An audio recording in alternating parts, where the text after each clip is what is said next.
Aujourd'hui, je suis reçu par Nicolas, un sapeur-pompier, dans sa caserne. Bonjour Nicolas, comment vas-tu? Bonjour, ça va. Écoute, voilà, vous arrivez en plein travail, hein, on est dans ma caserne. Et dans une chaise très très haute. Bon, alors je vais vous poser quelques questions. Alors d'abord, qu'est-ce que c'est le métier de pompier? Le métier de pompier, ça consiste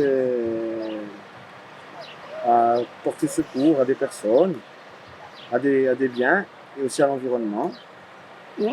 C'est un métier qui est quand même assez diversifié, où on peut faire du secours à personne, des feux de forêt, des feux d'habitation, des secours aux animaux aussi.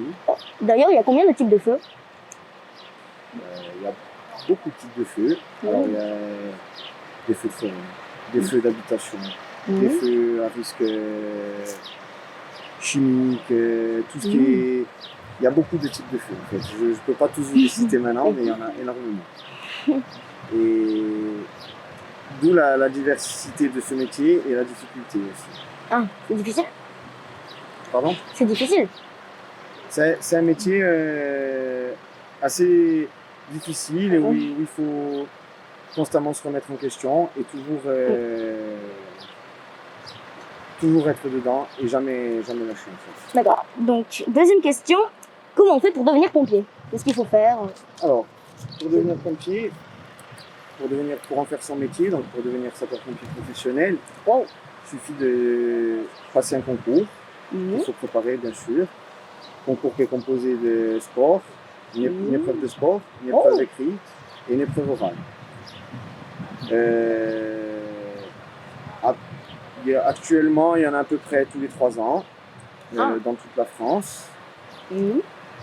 C'est pas insurmontable, mais ça se prépare. Et après, on peut aussi en faire comme sapeur-pompier volontaire, et où il y a des tests de recrutement au sein des départements, avec des tests sportifs et aussi un entretien oral.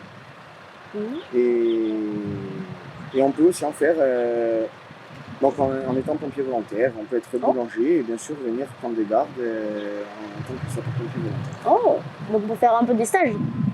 Et bien sûr, une fois le recrutement effectué, que ce soit professionnel ou volontaire, on effectue des stages. Alors il y a plusieurs stages pour l'ambulance, donc pour le SAV, pour le CCF, pour les feux. Je dis des abréviations, mais je t'explique en même temps, parce qu'il y a le secours à personne et les feux. Et après, au fur et à mesure de sa carrière, on évolue comme ça, en passant des stages, et en tant qu'équipier, en tant que chef, en tant que chef d'agré. D'ailleurs, j'ai vu sur le monument aux morts, là, il y a des lieutenants, des caporales. C'est quoi tout ça? Alors, c'est un métier, nous actuellement, on est dans le civil. On ne dépend pas de l'armée, on n'est pas un corps militaire, à part Marseille et Paris, qui sont des corps de métiers militaires. Marseille dépend de la marine et Paris de l'armée de terre. Nous, on est toujours dans le civil, mais on est soumis quand même à des grades et il y a une hiérarchie qui part du simple sapeur, qui peut arriver jusqu'au colonel, voilà, et plus. Et c'est composé de plusieurs grades pour suivre une hiérarchie et pour, au fur et à mesure de sa carrière, grimper les échelons et évoluer on peut tout le temps évoluer dans ce métier en fait. Et est-ce qu'on peut perdre des échelons? Alors, on peut, oui on peut. On peut parce qu'on est quand même soumis à un code, un règlement intérieur, règlement opérationnel. Et si on fait une faute, une erreur, on peut être rétrogradé. Oui, c'est possible. Okay. Voilà. C'est pour ça qu'on se doit toujours de respecter les règles et toujours d'essayer de se remettre en question. Ok. Bon, et quelle est la place de l'esprit critique dans ce métier? Alors l'esprit critique, ben justement, j'étais en train de te dire, on se remet toujours en question. C'est un métier, quel que soit l'âge, quel que soit le niveau, on en apprend toujours. Alors ça peut faire 20 ans qu'on est pompier, on en apprendra toujours. Parce que notre carrière évolue. Comme je te l'ai dit tout à l'heure, on part d'équipier, on passe chef d'agré. Et de là, plus on évolue, plus on prend des responsabilités. Et plus on a de formations à faire, des stages à faire. Et il faut toujours se remettre en question. Avant, tu m'as posé la question, tu m'as dit est-ce qu'il y a plusieurs sortes de feux? Voilà, mais justement, ça fait partie de ça. On va pas traiter un feu de forêt comme on va traiter un feu d'habitation, comme on va traiter un feu à risque chimique ou hydrocarbures ou autre. Il faut toujours se remettre en question pour le personnel, pour notre sécurité, pour la sécurité du personnel et pour la sécurité des personnes chez qui on intervient. Ok. Il faut pas faire de bêtises. Est-ce qu'il y a d'ailleurs des idées reçues sur les pompiers ou sur les pompiers corses même? Ah, il y en a certainement. Oula. Il y en a certainement des idées reçues qu'il peut y avoir sur les pompiers. Souvent, on peut penser que c'est un métier qu'on fait l'été, qu'on est tranquille sur nos engins et qu'on attend.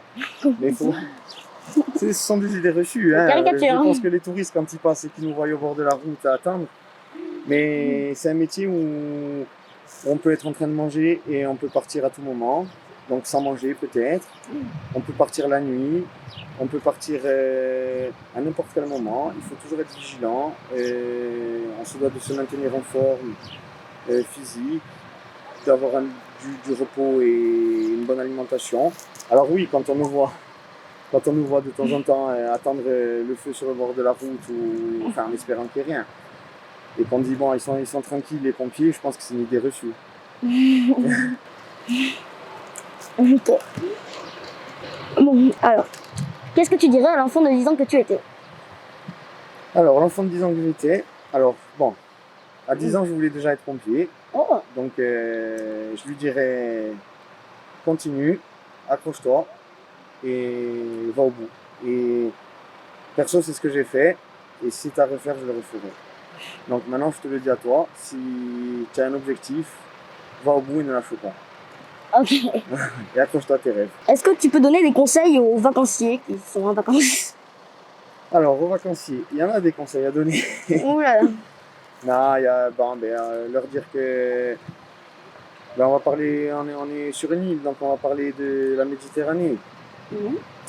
La Méditerranée, souvent les vacanciers arrivent, ils pensent que on est tranquille, que c'est pas l'océan, mais c'est dangereux. Et on a des plages, des plages dangereuses chez nous. Donc ne prenez pas la légère quand sur les plages il y a on annonce une mer agitée et qu'il ne faut pas se baigner. Ne négligez pas ça parce qu'il y a beaucoup de risques chez nous. C'est pas parce que c'est la Corse, la Méditerranée qu'on est tranquille. Et pareil, que ce soit en mer ou en montagne, on néglige pas, on part équipé, tout ça. Voilà. Voilà, je vais partir en inter. Est-ce que tous les feux, ça s'éteint de la même façon? Alors, tous les feux ne s'éteignent pas de la même façon. Il y a plusieurs sortes, plusieurs techniques, et on en apprend encore tous les jours. Il y a des études qui sont faites au fur et à mesure, et ça change énormément. Mais on n'aborde pas, comme je t'ai dit tout à l'heure, un feu de forêt comme un feu d'habitation, comme un feu de voiture, comme un feu à risque chimique ou autre. Est-ce que les pompiers, ils font qu'éteindre les feux? Est-ce qu'ils font que ça? Non.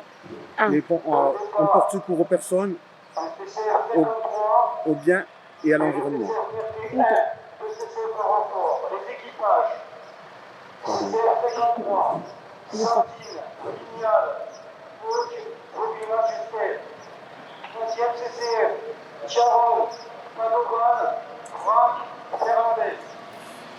Donc non, on porte secours aux personnes, au bien et à l'environnement. Voilà. Bon, merci pour cette interview.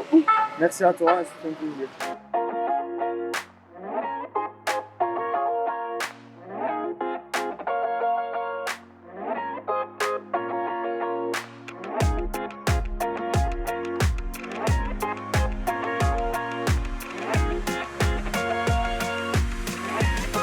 Super, merci pour ce que tu fais. Pas de rien. Merci à vous surtout. Par contre, je t'en occupe.